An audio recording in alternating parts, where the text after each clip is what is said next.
Olá, viu, galera, nota 10 do nono ano, tudo bem com vocês? Eu sou a Virgínia Samor, professora de ciências de vocês, e hoje, nesse sábado letivo, nós vamos fazer a correção da avaliação interna.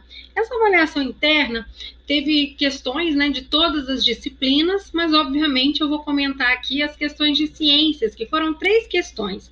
E sobre que assuntos, que matérias, que conteúdo foram abordados nessa avaliação interna.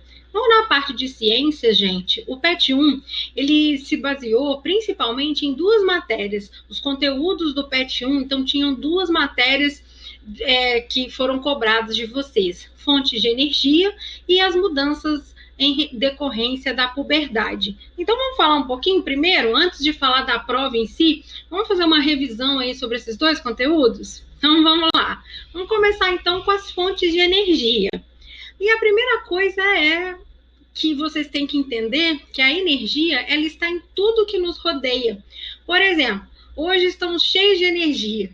Aí, então, um grupo de estudantes fala para brincar. Já em contrapartida, para você recuperar energia, você vai dormir. Então, eu vou dormir para recuperar energia para amanhã. São expressões, então, que a gente utiliza muito. Mas, afinal, vocês sabem o que é energia? Então, a energia nas ciências é definida como sendo a capacidade de realizar trabalho. E a gente adquire, então, energia. Quais são, então, as nossas fontes, né, de energia? Nós classificamos, então, as fontes de energia em 2 tipos, gente. Primárias e secundárias. São fontes de energia primária, aquelas que ocorrem livremente na natureza, como o sol, a água, o vento, por exemplo. Já são fontes secundárias, aquelas que são obtidas a partir de outras formas de energia, como, por exemplo, a eletricidade, a gasolina e o petróleo. Sendo que as fontes de energia primárias ainda podem ser divididas em fontes renováveis e não renováveis. E aí, qual é a diferença? É considerada uma fonte de energia renovável aquelas que se renovam continuamente na natureza, sendo por isso inesgotáveis. Já as fontes não renováveis, suas reservas se esgotam, pois o processo de formação dessas fontes de energia é muito lento comparado ao ritmo de consumo que o ser humano faz delas. E aí, quais seriam os exemplos mais conhecidos de fontes renováveis de energia? A energia solar, que é a energia que vem do sol, a eólica, que vem da força dos ventos, a hidrelétrica, que vem da água, a energia de biomassa, que vem da matéria orgânica, por exemplo, de compostos como cana-de-açúcar, milho, compostos, então, orgânicos que a queima desses compostos geram energia. E a onda motriz é a força das ondas do mar, também são fontes consideradas, então, fontes de energia renováveis. Já as fontes de energia não renováveis, eu posso aqui citar como exemplo os combustíveis fósseis, como o petróleo, o carvão, ou a energia nuclear, que vem, então, da queima de átomos, da liberação da energia de átomos, por exemplo, do elemento químico urânio. E agora, para a gente entender também o que foi cobrado na avaliação interna sobre puberdade. Puberdade, gente, corresponde a um conjunto de mudanças que acontecem corporais, durante, né, o desenvolvimento corporal. Então, a puberdade, ela corresponde ao início das transformações físicas no corpo, tanto de meninos quanto de meninas. Então, na espécie humana, a gente tem fases de desenvolvimento, e uma dessas fases de desenvolvimento, então, é a puberdade. Uma das principais características da puberdade é o desenvolvimento sexual, o início, então, da capacidade, ela inicia, então, a capacidade reprodutiva dos indivíduos. Não existe uma data fixa para o início da adolescência, e as alterações corporais não correspondem todos ao mesmo tempo. Você não tem uma data limite para que todas as pessoas entrem na puberdade e, consequentemente, na adolescência. Aqui eu coloquei uma idade média entre 11 e 14 anos, então seria o início da puberdade, variando, então, nessa faixa etária.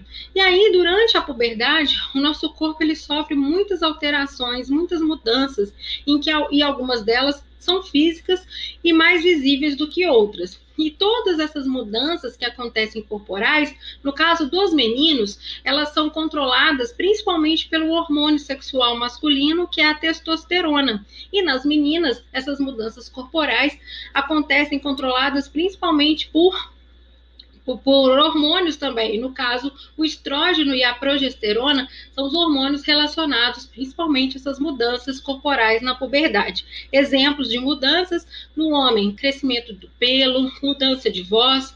Nas meninas, crescimento das mamas, também distribuição dos pelos pelo corpo. São mudanças, então, que acontecem controladas por esses hormônios, certo? E aí vamos, então, entender quais foram Vamos fazer a correção e vamos falar um pouquinho sobre as questões que foram cobradas de vocês na avaliação interna. A primeira questão falava sobre as fontes de energia. Pedia para vocês assim: as fontes não renováveis podem esgotar-se totalmente em prazos variáveis, pequeno, médio e a longo prazo, de acordo com a extração, consumo e disponibilidade. E aí a pergunta é: das alternativas abaixo, qual delas lista apenas fontes renováveis de energia? Então, vocês tinham aí que procurar uma alternativa com fontes de energias renováveis. E a única possível é a letra D, onde você tem a energia hidrelétrica, solar e a eólica. Energias, então, geradas pela água, pelo sol e pelo vento, respectivamente. Então, a primeira pergunta, espero que vocês tenham acertado, a resposta é a letra D.